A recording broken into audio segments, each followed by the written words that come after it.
Վերջը ժողովուրդը կընտրի Փաշինյանին այսքանից հետո։ Զգալի հատվածը ժողովրդի կարծում եմ համոզված են, որ կընտրի։ Այս անգամ զգալի հատված կընտրի ընդդիմությանը եւ կընտրի ի տարբերություն օրինակ նախորդ ընդդիմադիր ուժերի ընտրությունների, որոնք որ նախկինում իշխանություն էին, իսկ այժմ ընդդիմություն, այն ժամանակ ընտրում էին այնպես իշխանություններին, ինչպես հիմա իշխանություններին, պետական մարմինների աշխատակիցներ չէին ուզում կորցնել աշխատանքը եւ այլն, հիմա հանրապետականների մասին եմ խոսում, նախկինում լոյալությունը, այսինքն հավատարմությունը սեփական իշխանությանը դրդում էր բնակչության զգալի սեգմենտին ընտրելու հանրապետականներին, այսօր նույն պատճառաբանմամբ զգալի սեգմենտ ընտրում է քաղ պայմանագիր կուսակցությանը, բայց ընդդիմություն նախընտրողները այս անգամ անկեղծ ուզում են ընդդիմությանը, որովհետև իրենց դուր է գալի ընդդիմության կարգախոսները, դուր է գալի, որ ընդդիմությունը իշխանություն չի, հակաիշխանություն է, դուր է գալի, որ ընդդիմությունը պաշտպանում է հայրաքելական եկեղեցին, նախկինում ընդդիմությունները չէին ունեցել այդ մեսիջը, որովհետև եկեղեցու դեմ արշավ չկար պետության կողմից, այնպես որ այս փուլում հետաքրքիր, այս փուլում մենք ունենք ցավոք սրտի եւ ես չեմ ուզում հստակ հնչեցնել ովքեր են, բայց ինձ համար պարզ է, որ ընդդիմության շարքերում կան իշխանական ընդդիմություններ։ Իշխանությունը ստեղծել է կեղծ ընդդիմադիր ուժեր, որոնց սնուցում է եւ ընդդիմադիր ուժը ներկայանում է բնակչությանը որպես այլընտրանք այս իշխանություններին, բայց իր խոսույթով, առաջարկներով ոչ մի բանով չի տարբերվում իշխանությունից։ Մենք այս ունենք այս անգամ շատ հետաքրքիր դաշտ է եւ քաղաքականություն ուսումնասիրողը կարող է ամեն ինչ այս անգամ գտնել Հայաստանում։ Թե չպայքարեք կախվածքում, հա։ Բայց ես հուսամ, որ բոլոր ուժերը կլինեն միմյանց հանդեպ հարգալից, որովհետև մեր բնակչության շահը, ազգային շահերը առաջնային են։ Սա պիտի եւ ընդդիմությունը եւ իշխանությունը իրենց սեղանի բլոկնոտի մեջ գրի եւ ամեն օր տեսնի։ Չվնասել սկզբունքն է։ Մի վնասի ազգին։ Բայց այսօր վնասված է ազգի կորիզը։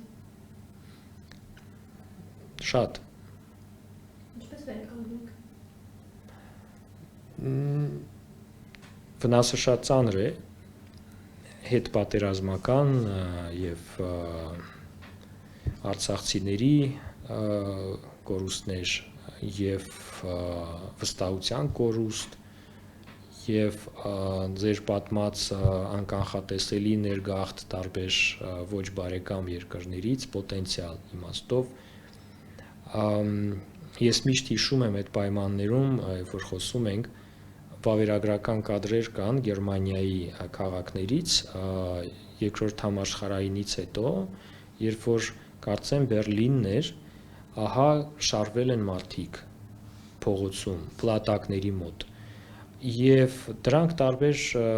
տարիքի են, տարբեր կերպ հագնված, բոլորը երևի տներ կորցրած, ինչ են նրանք անում, սև սպիտակ վերավերագրական կադր է, իրենք ունեն դույլեր,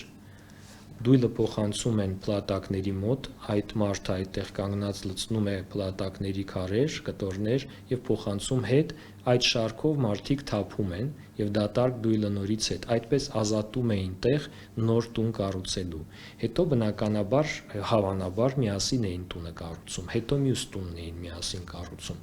Որևէ մեկ չէր խոսում այդ շարքի մեջ։ Եթե խոսեին, կվատնեին իրենց սակավ ուժերը խոսելուն։ Ես կարծում եմ սա պատասխան է, մենք պիտի քիչ խոսենք, մենք պիտի շատ անենք, միասին մեկ դույլով կարելի է քաղաք կառուցել։ Պարոն Աթանասյան, ի վերջո հայ ժողովուրդը ինչի կարիք ունի այսօր ամենաշատը։ Պաշտպանվածության աշխատանքի, հայ ժողովուրդը աշխատասեր է եւ աշխատում է անգամ շատ փոքր աշխատավարձով, եկամուտներով, բայց առանց աշխատանքի հայը չի կարող ապրել եւ աշխատանք պետք է տալ։ Բացի այդ աշխատելը եւ աշխատանքը եւ արտադրելը եւ ստեղծելը անվտանգության, տնտեսական անվտանգության հենասյուներից մեկն է, իսկ մեզ պետք է, շատ պետք է լինել մաքսիմում անվտանգ եւ պաշտպանված եւ մի փոքր ավելի անկախ տնտեսապես մյուսներից ու Նորից եւ հետ պատերազմյան Ճապոնիայի օրինակը եւ Գերմանիայի օրինակը ինչպես իրենք վերականգնվեցին։ Իրենք վերականգնվեցին իհարկե արտաքին օգնությամբ, որը նաեւ Հայաստանն է ստանում, բայց ինքնուրույն ջանքերով, շատ մեծ ջանքերով։ Եվ եթե Հայաստանում այսօր հնչում է մի առաջարկ ինչ որ բան փակելու, վերացնելու, ապա սա սխալ է։ Պետք է բացել, ստեղծել, կառուցել, զարգացնել։ Ոչինչ փակել եւ չեղարկել չի կարելի այսօրվա դրությամբ, որովհետեւ այնտեղ աշխատում են մարդիկ եւ իրենք կզրկվեն։ Ի վերջո, իշխանությունը առաջարկում է խաղաղություն, բայց խաղաղություն ինչի գնով։ Առնվազն մեր կատարած հարցումների շրջանակներում մարդիկ ասում են, որ սա ճակերտավոր խաղաղություն է եւ չեմ ասում 1, 2 կամ 10, 15 հոգու կարծիք։ Միշտ վարս անվատ ասում են, որ սա ճակերտավոր խաղաղություն է։ Զուգահեռ իրականության մեջ ընդդիմությունը առաջարկում է արցախցիների անվտանգ հետվերադարձ Արցախ, եկեղեցին է պաշտպանում եւ ասում է անվտանգություն ենք մենք դες բերելու։ Հիմա այս դիսոնանսի մեջ ինչպես պիտի կարողանա ճիշտ կողմնորոշվել քաղաքացին եւ իր քվեն ճիշտ ուղղությամբ ուղղորդի։ Քաղաքացին ես դուք ցանկացած քաղաքացի ունի աչքեր, ականջներ եւ ապրում է, եթե ապրում է այս երկրում, եթե վիրտուալ քաղաքացի չի, ինչ որ տեղից գլենդելից գրառումներ անող քաղաքացի չի Facebook-ում, այլ իսկական երկրի իսկական քաղաքացի է մենք պիտի հասկանանք, որ առաջինը մենք փոքր բնակչություն ունեցող եւ մեծ ուժեղ վատ հարևաններ ունեցող երկիր ենք։ Անխուսափելի է։ Մենք կարող ենք իրենց անվանել լավ հարևաններ, բայց իսկ բռնաբարությունը սեր անվանել։ Բայց սա բռնաբարություն է, սա բռնություն է, երբ որ քեզ ստիպում են սիրել։ Ես չեմ բացառում, որ մեր իշխանությունները լինելով իրատես, որովհետև իրենք շատ իրատես են, շատ հարցերում, հակառակ դեպքում այսքան մեծ ընտրազանգված չէին մոբիլիզացնի նախորդ 21 թվի ընտրություններին, իրենք իրատես են եւ իրենք հասկանում են, որ այս սերը ստիպողական սեր է, մենք ստիպված ենք ասել, որ սիրում ենք, պատկերացնենք մի տղամարդ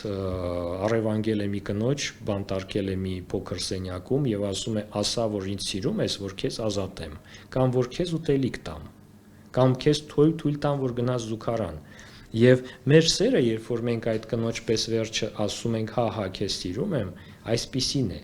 Բնականաբար իշխանությանը զգալի զանգված Հայաստանում չի սիրում,